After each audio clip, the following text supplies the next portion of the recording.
कहानी की शुरुआत में हमें दो लड़कियों को दिखाया जाता है जिनका नाम हंटर और बैकी था। ये दोनों लड़कियां 2000 फीट ऊंचे एक टावर पर फंसी हुई थी। इनके फोन्स में नेटवर्क भी नहीं था, इसलिए वो दोनों किसी को कॉल करके मदद भी नहीं मांग सकती थी। इससे भी बुरी बात ये थी कि ये टावर एक रेगिस्तान के बीचों बीच था, इसलिए आसपास किसी का उन्हें देख पाना भी मुश्किल था। और तो और अगर इन दोनों में से कोई नींद लेने की कोशिश करती तो गिद्ध इनके पास आकर इनके मांस को खाने लगते। अब ये लड़कियां इस टावर पर कैसे फंसी और क्या ये इस टावर से बच पाई या मारी गई, चलिए देखते हैं हमारी आज की इस कहानी में। तो कहानी की शुरुआत में बैकी अपने हस्बैंड डैन और अपनी सबसे अच्छी दोस्त हंटर के साथ माउंटेन क्लाइंबिंग कर रही थी। तभी डैन को एक छोटी सी केव दिखती है जिसमें वो अपनी ग्रिप बनाने के लिए उसमें हाथ डाल देता है। लेकिन अचानक ही उस केव में से एक पंछी बाहर निकलता है, जिसकी वजह से डैन अपना बैलेंस खो देता है और नीचे गिरने लगता है। लेकिन सेफ्टी वायर से बंधा होने की वजह से वो बच जाता है। यहाँ पर डैन माउंटेन को पकड़ने की कोशिश करता है। हंटर और बैकी उसकी मदद करने के लिए उसके पास आ ही रही थी कि तभी डैन की सेफ्टी वायर टूट जाती है और वो नीचे गिरकर मर जाता है। यहाँ से सीन प्रेजेंट में 1 साल बाद दिखाया जाता है, जहाँ बैकी आज भी उस इंसिडेंट में मरे अपने हस्बैंड को याद करके बहुत दुखी थी। वो काफी ज्यादा ड्रिंक करने लगी थी, जिससे वो डिप्रेशन में थी। उसकी इस बात से उसके फादर जेम्स उसको लेकर काफी परेशान थे। वो बैकी को उस इंसिडेंट से मूव ऑन करने को कहते हैं, लेकिन बैकी उनकी कोई बात मानने को तैयार नहीं थी। एक दिन बैकी अपनी लाइफ से परेशान होकर बहुत सारी दवाइयाँ एक साथ खाकर सुसाइड करने की कोशिश करती है कि तभी उसके फोन पर हंटर का कॉल आता है, जिससे वो सुसाइड नहीं करती। अगले दिन हंटर उसके घर जाती है। हंटर बैकी को उस इंसिडेंट से बाहर निकालने के लिए उसको कहती है कि उसने B67 टीवी टावर पर क्लाइंब करने का प्लान बनाया है और जिसमें तू भी मेरे साथ क्लाइंबिंग करने चल रही है। अब क्योंकि हंटर जानती थी कि बैकी को एडवेंचर प्लेसेस पर जाना बहुत पसंद था और काफी लंबे समय से उसने कोई एडवेंचर भी नहीं किया था, बैकी जो इस टाइम काफी परेशान थी, इसलिए वो हंटर को क्लाइंबिंग करने से मना कर देती है। लेकिन नेक्स्ट मॉर्निंग जब वो किचन में रखी अपनी मेडिसिन लेने जाती है तो वो थोड़ा सोचते हुए डिसाइड करती है कि वो उसके साथ क्लाइंबिंग करने जाएगी। इसके बाद हंटर और बैकी दोनों उस टावर की ओर निकल जाते हैं। रास्ते में बैकी हंटर के फोन में उसकी कुछ पुरानी फोटोज देखने लगती है। जैसे ही वो स्क्रॉल करते हुए आगे और फोटोज देखती है तो हंटर की एक फोटो में वो नोटिस करती है कि हंटर के कंधे पर एक लड़के का हाथ था। बैकी हंटर से उस लड़के के बारे में पूछती है,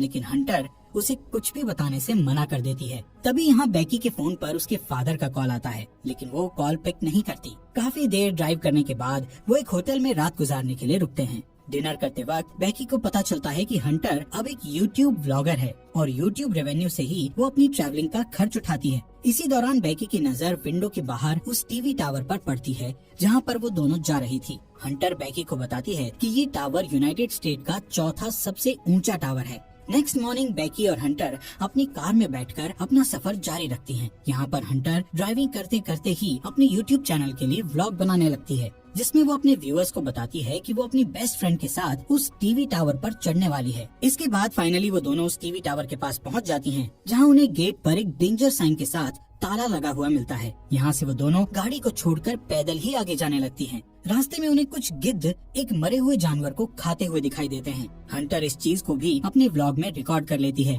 और उस मरे हुए जानवर की फोटो क्लिक करके अपने इंस्टाग्राम अकाउंट पर पोस्ट कर देती है, जिस पर उसे बहुत जल्द ही काफी लाइक्स मिल गए थे। कुछ देर बाद वो टावर तक पहुंच जाते हैं। यहाँ पर हंटर अपना व्लॉग बनाना बंद कर देती है। वहीं बैकी टावर की ऊंचाई देखकर डरने लगती है और उसे लगता है कि वो ये नहीं कर पाएगी, क्योंकि डैन के साथ हुए इंसिडेंट के बाद उसने कभी इतनी ऊंचाई का सामना नहीं किया था। लेकिन हंटर उसे उसका डर दूर करने के लिए कहती है, जिसके बाद हंटर सेफ्टी रोप को उसकी कमर से बांधकर टावर के ऊपर चढ़ना शुरू कर देती है। ये पूरा टावर काफी पुराना हो चुका था, जिस पर बुरी तरह से जंग लगी हुई थी। इस टावर की सीढ़ियाँ हिल रही थी और नट बोल्ट भी काफी लूज हो चुके थे। यहाँ पर ये दोनों काफी ऊपर तक चढ़ चुकी थी कि तभी बैकी के हाथ से सीढ़ी का एक पुराना हिस्सा टूटकर नीचे गिर जाता है, जिससे बैकी थोड़ा डर जाती है। लेकिन वो हिम्मत करके फिर से उस टावर के ऊपर चढ़ने लगती है। ऐसे ही धीरे धीरे वो आधे टावर तक पहुंच जाती है, यानी 1000 फीट ऊपर, जहाँ से शहर काफी छोटा दिखाई दे रहा था। ये दोनों यहाँ पर कुछ देर आराम करती हैं और पानी पीने के बाद फिर से क्लाइंबिंग करने लगती हैं। थोड़ी देर बाद वो 1800 फीट ऊपर पहुँच चुकी थी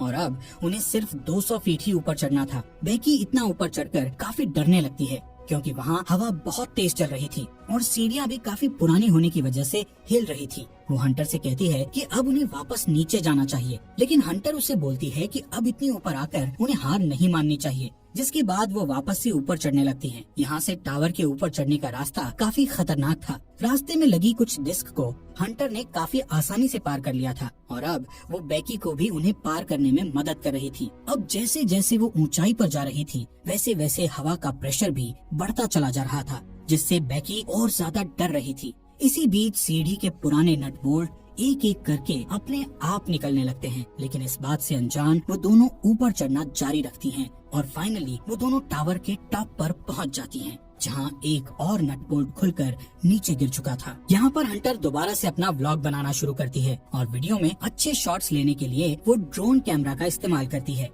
थोड़ी देर बाद हंटर अपने व्यूअर्स को और अच्छा कंटेंट देने के लिए बेकी को ड्रोन का रिमोट पकड़ाकर खुद उस टावर के सहारे एक हाथ पर लटक जाती है। शॉट्स लेने के बाद वो वापस से ऊपर आती है और सेम यही चीज बेकी को भी करने के लिए कहती है, लेकिन बेकी उसे ऐसा करने से मना कर रही थी, जिस पर हंटर उससे कहती है कि उसका डर भगाने का ये सबसे बड़ा मौका है। जिसके बाद बेकी हंटर का हाथ पकड़कर वही स्टंट करती है और हंटर उसकी सेल्फी लेने लगती है। इसके बाद बेकी वापस से ऊपर आ जाती है। यहाँ पर बेकी अपने हस्बैंड डैन की अस्थियों को लेकर आई थी और डैन को याद करती हुई वो उसकी अस्थियों को यहाँ विसर्जित कर देती है। इस मोमेंट पर बेकी और हंटर दोनों काफी इमोशनल हो गई थी। इसके बाद वो डिसाइड करते हैं कि अब उन्हें वापस जाना चाहिए, इसलिए वो अपने सेफ्टी वायर को खुद से कनेक्ट करती हैं और बेकी नीचे जाना शुरू कर देती है। लेकिन जैसे ही वो पहला कदम सीढ़ी पर रखती है तो सीढ़ी टूट जाती है और वो सीढ़ी के साथ साथ नीचे गिरने लगती है, लेकिन हंटर किसी तरह उसे पकड़कर वापस ऊपर खींच लेती है। यहाँ पर बेकी मौत के मुंह से बचकर आई थी, जिससे वो जोर जोर से डर के मारे रोने लगती है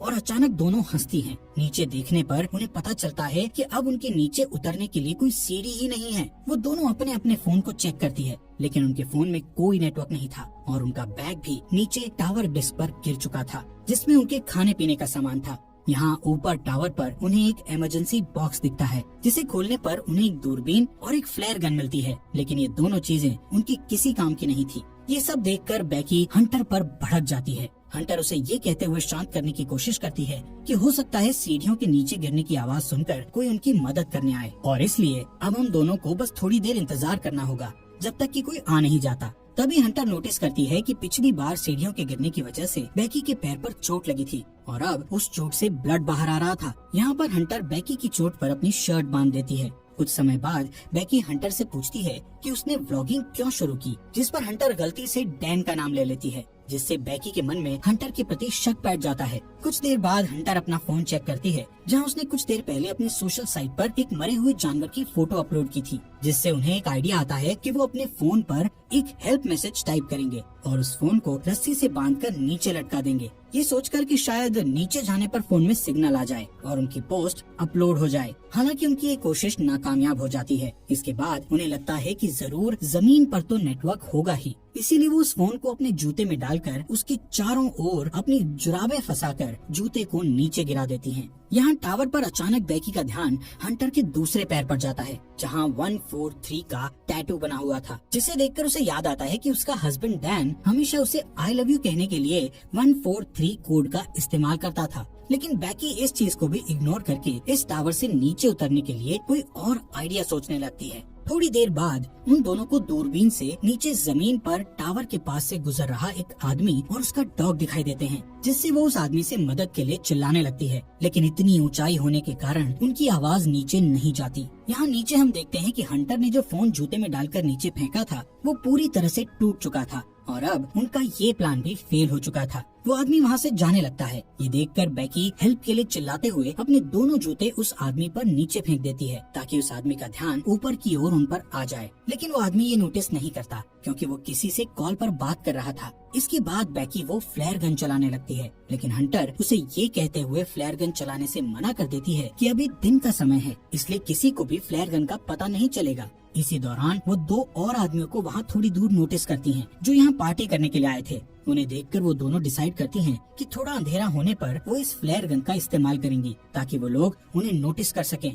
कुछ देर बाद रात हो जाती है और बेकी फ्लेयर गन का इस्तेमाल करती है, जिससे वो दो आदमी उन्हें देख लेते हैं। यहाँ पर बैकी और हंटर अपने हाथ हिलाते हुए और जोर जोर से चिल्लाकर उनसे मदद मांगने की कोशिश करती है। इसके बाद वो दोनों दूरबीन से देखते हुए नोटिस करती है कि वो दोनों आदमी हंटर की कार के पास जा रहे थे, जिसे देखकर दोनों खुश हो जाती हैं। लेकिन उनकी मदद करने के बजाय वो आदमी उनकी कार को चुराकर वहाँ से भाग जाते हैं। ये देखकर वो दोनों काफी दुखी हो गई थी और अब उन्हें जल्दी से कोई नया आइडिया भी समझ नहीं आ रहा था कि अब वो क्या करे। यहाँ पर बैकी हंटर से उसके पैर के टैटू के बारे में पूछ ही लेती है, जहाँ हंटर ये रिवील करती है कि उसका डैन के साथ 6 महीने तक अफेयर रहा था। इसके लिए वो उससे माफी मांगती है कि उसने उसके हस्बैंड के साथ हुकअप करके काफी बड़ी गलती करी। हंटर बताती है कि डैन उसे अच्छा लगता था और वो उससे प्यार भी करती थी, लेकिन डैन बैकी से ज्यादा प्यार करता था, इसलिए उसने जल्दी ही डैन से ब्रेकअप कर लिया था। बैकी ये सुनकर और भी ज्यादा डिसअपॉइंट हो जाती है कि उसकी बेस्ट फ्रेंड और उसका हस्बैंड दोनों ही उसे चीट कर रहे थे। अगली सुबह बैकी फोन चेक करती है, जहां उसे पता चलता है कि इस टावर पर चढ़े उन्हें 24 घंटे बीत चुके हैं। अब क्योंकि उन्हें काफी भूख और प्यास भी लग रही थी, इसलिए हंटर डिसाइड करती है कि वो नीचे डिस्क पे जाके अपने बैग को लेकर आएगी, जिसके लिए वो सेफ्टी रोप को टावर से बांधकर नीचे उतरने लगती है। लेकिन डिस्क से थोड़ी दूर पर वो रस्सी छोटी पड़ जाती है, जिससे हंटर उस बैग तक नहीं पहुंच पाती। अब उसके पास कोई और चारा नहीं था, इसलिए हंटर अपने साथ बड़ी रस्सी खोलकर उस पर लटककर जंप लेते हुए डिस्क पर कूद जाती है। वो बैग को उठाकर उसमें से पानी की बोतल निकालकर पीने लगती है। इसके बाद वो अपनी सेल्फी स्टिक की मदद से बैग को रस्सी से लटका देती है और खुद भी कूदकर उस रस्सी को पकड़ लेती है। तभी बैकी उसे ऊपर खींचना शुरू करती है। यहाँ पर हंटर भी ऊपर चढ़ने लगती है और वो बस ऊपर पहुँचने ही वाली थी कि तभी उसके हाथ से रस्सी फिसल जाती है, जिससे वो तेजी से नीचे गिरने लगती है। ये देखकर बैकी की धड़कन एकदम से तेज हो गई थी, क्योंकि अपने हस्बैंड को खोने के बाद अब वो अपनी बेस्ट फ्रेंड को नहीं खोना चाहती थी। लेकिन जैसे ही बैकी डरी हुई नीचे देखती है तो हंटर उसे रस्सी पर लटकी हुई दिखती है। हालांकि हंटर के हाथों में काफी चोट लग गई थी, इसलिए बैकी अपनी पूरी ताकत लगाकर हंटर को टावर के ऊपर खींच लेती है।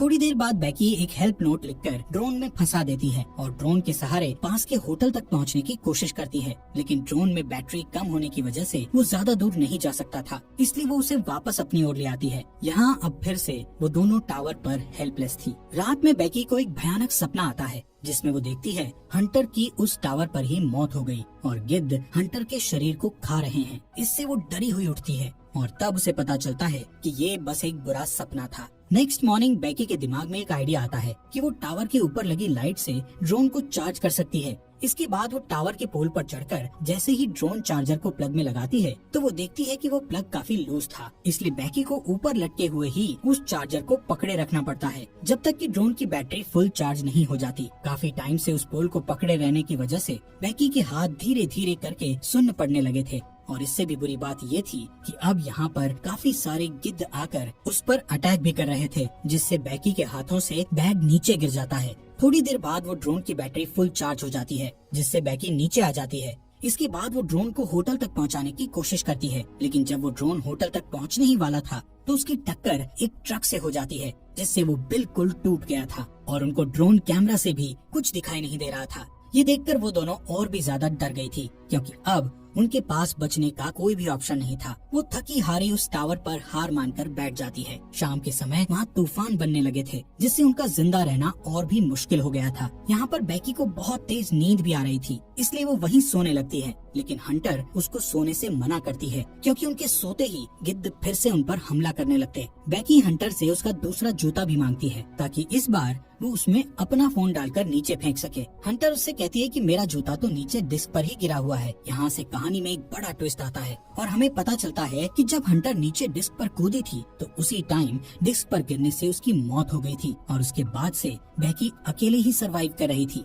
बैकी को हेलुसिनेशन होने लगे थे, जिसमें वो हंटर की प्रेजेंस को इमेजिन कर रही थी। रात में बैकी तूफान में सरवाइव करने के बाद अपने फादर के लिए एक वीडियो मैसेज रिकॉर्ड करती है, जिसमें वो बताती है कि वो वापस घर आना चाहती है। वहीं दूसरी ओर उसके फादर जेम्स भी उसको लेकर बहुत परेशान थे। अगले दिन जब बैकी इस टावर पर सोई हुई थी, तब एक गिद्ध आकर बैकी की चोट पर से उसका मांस खाने लगता है। लेकिन अब क्योंकि बैकी को काफी भूख लग रही थी, इसलिए वो उस गिद्ध को जोर से पकड़कर टावर के मेटल से उसे जान से मारकर खाने लगती है, जिससे उसमें थोड़ी जान आती है और वो रस्सी के सहारे नीचे डिस्क पर उतरती है जहाँ हंटर की डेड बॉडी पड़ी थी। इसके बाद वो अपने डैड जेम्स को मैसेज करती है कि वो इस टावर पर फंसी हुई है और अपने फोन को हंटर के जूते में डाल देती है। लेकिन इस बार वो उस जूते को हंटर की डेड बॉडी में घुसाकर उसकी डेड बॉडी को नीचे फेंक देती है। इसके बाद रात में उसके फादर जेम्स को बैकी का मैसेज मिलता है और वो जल्दी से पुलिस को कॉल करके वहाँ टावर तक पहुँचता है। अब जैसे ही वो उस टावर तक पहुँचता है तो देखता है कि पुलिस एक डेड बॉडी को कवर कर रही थी। ये देखकर उसे लगता है कि ये उसकी बेटी बैकी की डेड बॉडी है जो जिंदा नहीं बच पाई। तभी उसे अपनी बेटी पुलिस की कार के पास दिखाई देती है, जिसके बाद वो दोनों एक दूसरे को गले लगाते हैं और इसी के साथ ये अमेजिंग मूवी यहीं पर खत्म हो जाती है।